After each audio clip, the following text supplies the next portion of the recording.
Dia buka jalan saat tiada jalan, dengan cara yang ajaib dibukanya jalanku. Dia menuntunku dan memeluk diriku, dengan kasih dan kuasanya Dia buka jalan. Dia buka jalan. Dia buka jalan saat tiada jalan, dengan cara yang ajaib dibukanya jalanku. Dia menuntunku dan memeluk diriku, dengan kasih dan kuasanya Dia buka jalan. Shalom, selamat pagi jemaat yang dikasihi Tuhan dimanapun kita semua berada. Salam sehat, salam menjuah-juah, terkhusus buat kita semua yang selalu setia mendengarkan firman Tuhan dalam Sapaan Teduh. Marilah sebelum kita akan merenungkan firman Tuhan, kita akan mempersiapkan hati. Mari kita berdoa. Ya Tuhan, terima kasih karena Engkau memberikan hari yang baru bagi kami, di mana kami boleh mempersiapkan dan merancangkan segala aktivitas yang mau kami lakukan. Namun lebih dulu, kami rindu untuk bisa membaca dan merenungkan firman. Karena itu kami percaya kuasa Roh Kudus Tuhan pun akan menuntun agar kami dapat mengerti kebenarannya. Tuhan, biarlah apa yang kami dengar pun dapat kami lakukan dalam kehidupan hari lepas hari. Karena di dalam nama Yesus kami mengucap syukur dan berdoa. Amin. Yeremia 46 ayat 27. Firman Tuhan bagi kita. Maka engkau janganlah takut, hai hambaku Yakub, janganlah gentar, hai Israel, sebab sesungguhnya aku menyelamatkan engkau dari tempat jauh dan keturunanmu dari negeri pembuangan mereka. Yakub akan kembali dan hidup tenang dan aman, dengan tidak ada yang mengejutkan. Jemaat yang terkasih, tanda atau pesan peringatan itu sangat penting, karena peringatan akan menjadi satu pengingat yang akan menolong kita untuk menghindarkan diri dari hal-hal yang tidak diinginkan atau jika adanya bahaya yang mengancam. Karena itu, peringatan harus sangat diperhatikan.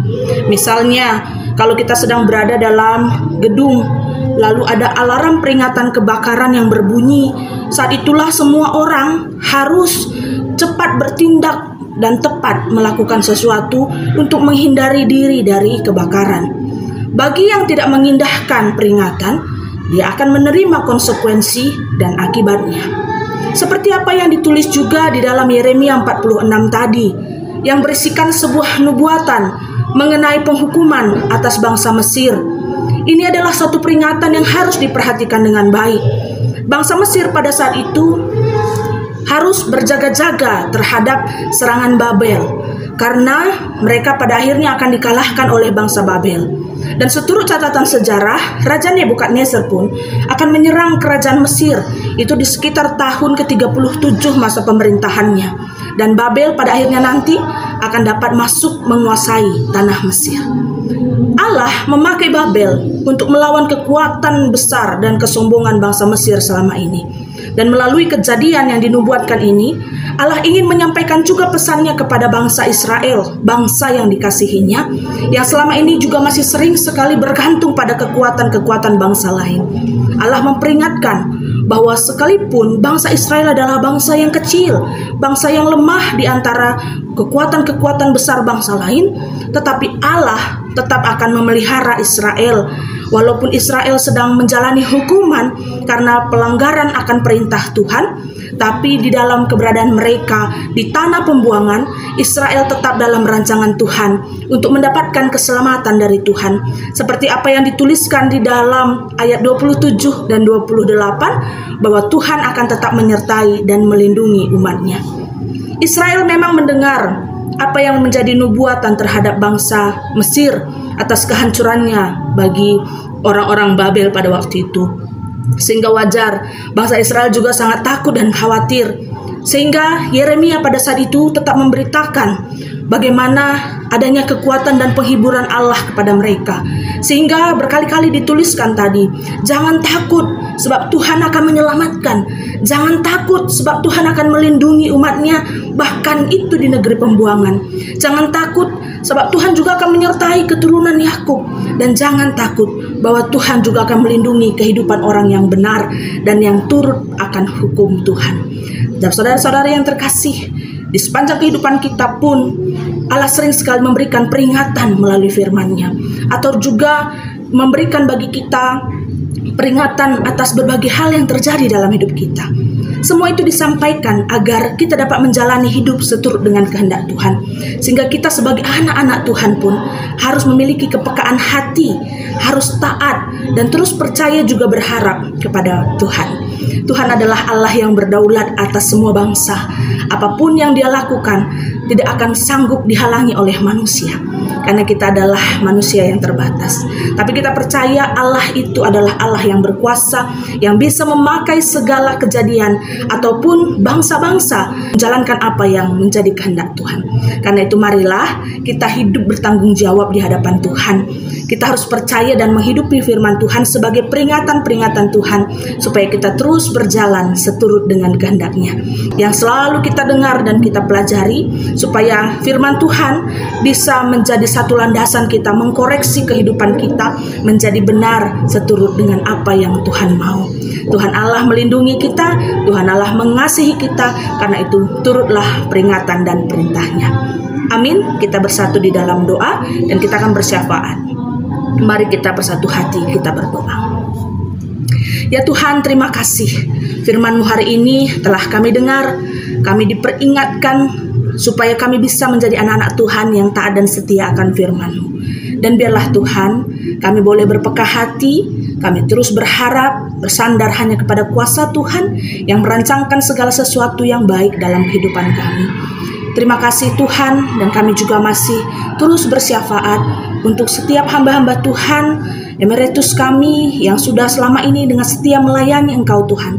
Berikan bagi mereka semua kesehatan, berikan bagi mereka semua kekuatan untuk bisa terus menjalani kehidupan dan tetap menjalankan bagian-bagian hidup yang berupa pelayanan di hadapan Tuhan. Dalam kehidupan hari lepas hari pun Tuhan pakai menjadi berkat bagi banyak orang. Lindungi keluarganya Tuhan dimanapun berada, dan biarlah setiap harapan dan cita-cita yang masih ada di dalam hati boleh tetap dengan setia didoakan ke dalam tangan Tuhan, supaya Tuhan pun memberi berkat bagi seluruh hamba-hamba Tuhan yang sudah tidak aktif melayani, namun kami percaya bagi mereka pun banyak sukacita untuk melihat betapa luar biasa cara Tuhan memakai hamba-hamba Tuhan yang sudah emeritus, sudah pensiun, tapi tetap bisa berkarya dalam kehidupan hari lepas hari. Terima kasih Tuhan, biar kami juga sebagai generasi penerus gereja boleh tetap meneladani hal-hal baik dalam segi pelayanan dengan semangat, dengan bertanggung jawab, dan dengan taat akan firman Tuhan, agar dalam wadah pertumbuhan iman di gereja-Mu Tuhan menjadi berkat bagi banyak orang.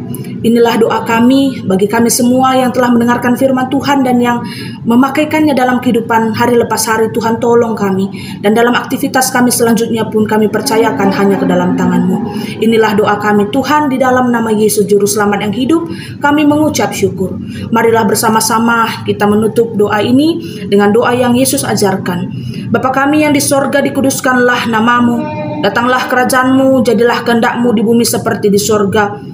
Berikanlah pada hari ini makanan kami yang secukupnya, dan ampunilah kami akan kesalahan kami, seperti kami juga mengampuni orang yang bersalah kepada kami. Dan janganlah membawa kami ke dalam pencobaan, tetapi lepaskan kami daripada yang jahat, karena Engkaulah yang punya kerajaan dan kuasa dan kemuliaan sampai selama-lamanya. Amin. Selamat beraktivitas. Tuhan Yesus memberkati kita semua.